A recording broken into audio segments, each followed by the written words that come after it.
জানো তো নীল, আজ দির কথা বড্ড মনে পড়ছে।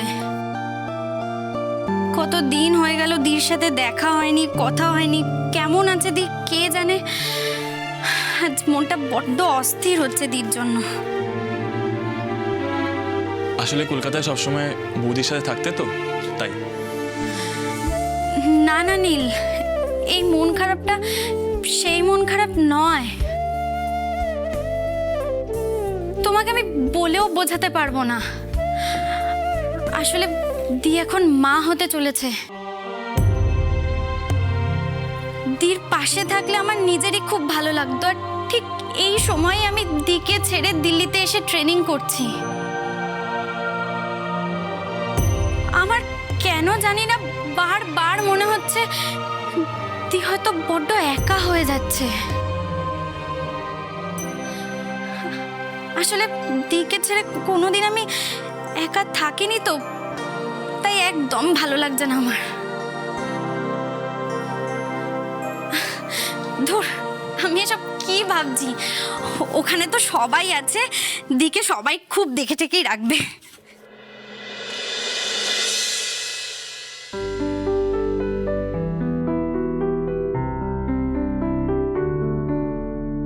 এখন যদি তিস্তাকে একটু কিছু বলি তাহলে কিছুতেই আর ওখানে থাকবে না, সব ছেড়ে এক্ষুনি কলকাতায় চলে যাবে। কিন্তু বৌদি তো চায় ও ডক্টর হোক, নিজের ড্রিম ফুলফিল করুক। না না, ওকে কিছু বলা যাবে না, ওকে এখানেই বিজি রাখতে হবে।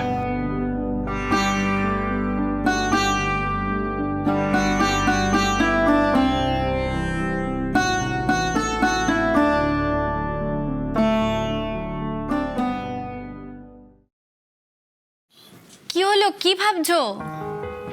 না কিছু না, মন খারাপের কি ওষুধ পাওয়া যায় সেটাই ভাবছি।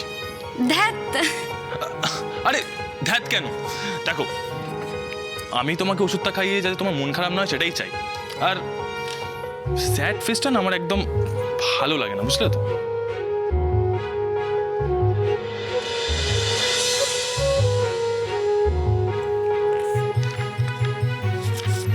তিস্তা, এই এগুলো কি? ওহো, আমি তো তোমাকে বলতেই ভুলে গেছিলাম। এগুলো কিছু মেস আর পিজির অ্যাড্রেস আছে, তুমি একটু চেক করে নাও। তোমার ওই ইনস্টিটিউটের কাছাকাছি হবে, কেমন? হোয়াট? আরে নীল চ্যাটার্জি পিজি মেস এসবে থাকবে? ইম্পসিবল। এ মানে মানে আমি এত সুন্দর ফ্ল্যাট চাই না, কোথাও যাব না। নীল নার্সিং হোম থেকে আমাকে একটা থাকার জন্য ফ্ল্যাট দিয়েছে, তোমার না। তোমার এখানে থাকা যাবে না, ব্যাস। আরে মানে দেখ তো, বলে দিয়েছিল আমরা একটা ফ্যামিলি, আর যে কোনো প্রবলেমে একে অপরের পাশে থাকবো, হেল্প করবো, তাহলে প্রবলেমটা কি? হে বাপরে বাপ, তোমায় বোঝানো না। তাহলে বুঝিও না, যেমন আছি সেরকম থাকতে দাও। কিন্তু একটা জিনিস দেখে খুব ভালো লাগলো, তুমি আমার কথা শুনে তোমার নিজের কেরিয়ার নিয়ে অন্তত ভেবেছো। কিন্তু থাকার ব্যবস্থাটা যদি ভুলভাল হয়ে যায় তাহলে আমি কেরিয়ার চাই না, সোজা বাড়ি। তার জন্য দায়ী না তুমিও হবে। হ্যাঁ, অসভ্য ছেলে, তুমি আমায় ব্ল্যাকমেল করছো। দাঁড়াও, তোমার হচ্ছে। তুমি সাহস তো তোমার, তোমার এত সাহস। কি হলো আকাশ, তুমি এরকম চমকে উঠলে কেন? না মানে না না, এই ক্লিনিকের ব্যাপারটা কি? ক্লিনিক যেতে হবে কেন? ওই মানে আর কি কি মানে করছো? পরিষ্কার করে বলো না। ওই ফোনটা কে করেছিল? আর হঠাৎ ইরাবতীকে নিয়ে ক্লিনিকে যাবার কি দরকার পড়লো? ওই মানে clinic routine checkup, dad routine checkup. সত্যি ব্রো, তুমি একটা সিম্পল কথা এমনভাবে বলছো, ড্যাড ভাবছে কি না কি হলো। ড্যাড, ব্রো বৌদিকে নিয়ে ক্লিনিকের রুটিন চেকআপের জন্য যাচ্ছে। Yes, routine checkup dad, routine checkup. হ্যাঁ, পুরোটা বলো। ড্যাড, ক্লিনিক থেকে ফোন করেছিল, ওরা যাবে কিনা। এই তো কদিন আগে ডাক্তার দেখিয়ে এলো, এত তাড়াতাড়ি আবার রুটিন চেকআপ? তো বুঝতে পারছি না। হ্যাঁ মানে ড্যাড, একটা ফর্মালিটি, আর কিছু না। ডক্টর ডেকেছিল, বলছে ইরাবতী যদি কোনো প্রবলেম হয়ে থাকে তাহলে। ও তাহলে ঠিক আছে। হ্যাঁ, এই সময় এইসব চেকআপ টেকআপ করিয়ে নেওয়া ভালো, কারণ 1 মাস পূর্ণ হলে তো আবার বাড়িতে একটা আশীর্বাদের নিয়ম আছে, সেটা করতে হবে। এক কাজ করো আকাশ, তোমরা বরং এই আশীর্বাদ মিটে গেলে তারপর বাইরে যাও।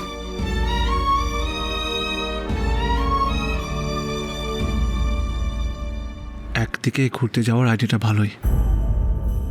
এই বাহানায় কয়েক মাসের মধ্যে ইরাবতীকে নিয়ে যদি বাইরে চলে যাওয়া যায়, তাহলে ড্যাডও স্যারেউসের ব্যাপারটা জানতে পারবে না।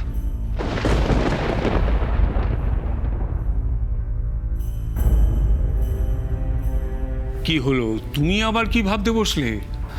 না ড্যাড, ভাবছিলাম তুমি ঠিকই বলছো, মানে ইরাবতীকে নিয়ে একবার ঘুরেই আসি, মানে ওনার মনটাও ভালো হবে, একটু চেঞ্জও হবে। ড্যাড, ফিলাডেলফিয়া গেলে কেমন হয়?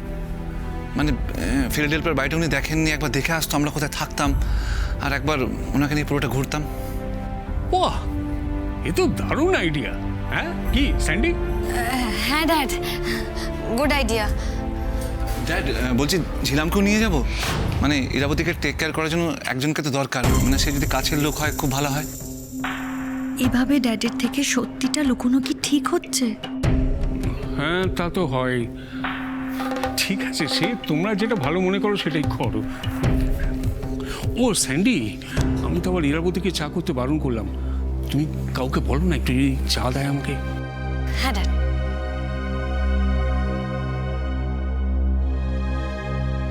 ইরাবতী তো এখনো এলেন না,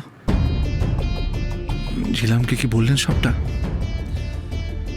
বুঝতে পারছি না তো। আমাদের তো আবার ক্লিনিকের জন্য বেরোতে হবে।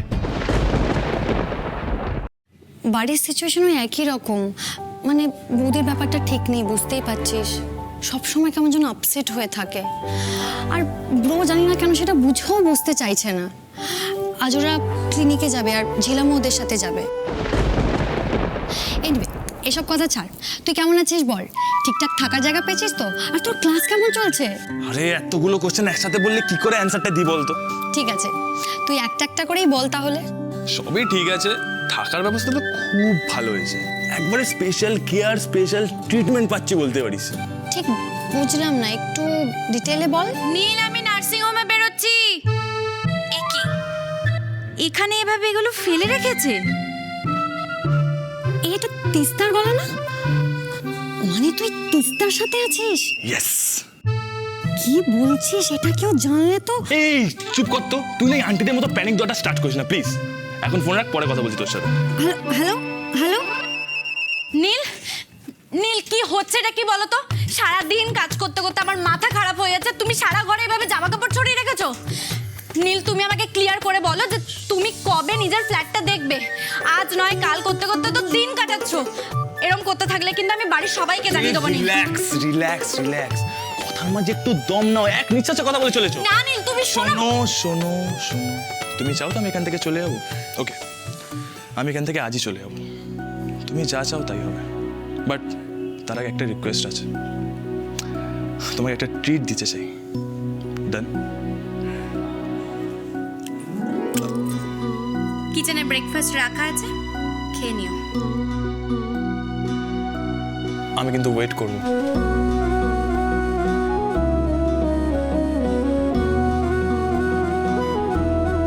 তাড়াতাড়ি এসো। আমার এমার্জেন্সি পড়তে পারে, আমি কোনো গ্যারেন্টি দিতে পারছি না। বাই।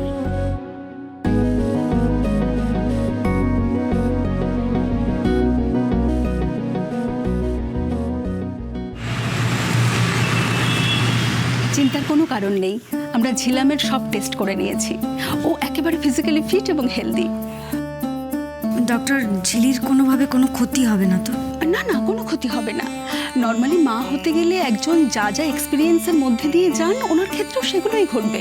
ওনার গর্ভে ভ্রূণ ইনজেক্ট করার পর কোনো অসুবিধা হবে না। ওকে, আপনি ভিতরে চলুন, আপনারা বাইরে অপেক্ষা করুন, প্রসিডিওর কমপ্লিট হলে আপনাদের ভিতরে ডেকে নেব। ওকে, আসুন।